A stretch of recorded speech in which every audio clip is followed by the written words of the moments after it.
আমাদের আমার খাবার রেডি। সকালে চিড়ে ভিজিয়ে চিনি দিয়ে খাওয়া হচ্ছে।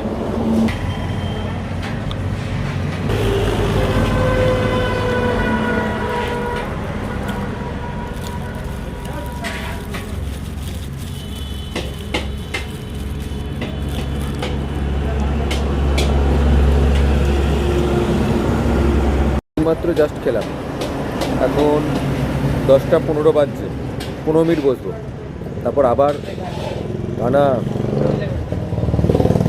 1.5 ঘন্টা হাঁটবো।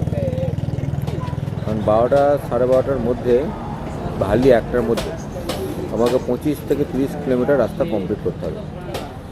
তো আবার তো অনেকটা পথ এসে গেছি, কতটা এসে মনে নেই, তো বোঝা যাবে, দেখা যাক।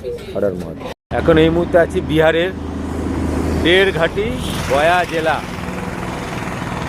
এখান থেকে 10টা 40 নাগাদ আমি এখান থেকে যাত্রা শুরু করেছি।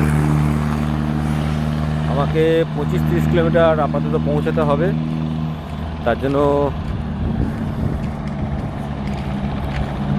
বেরিয়ে পড়েছি, সময় নষ্ট করিনি। আজকে 50 কিলোমিটার রাস্তা অতিক্রম করবো। হারার মহাদেব।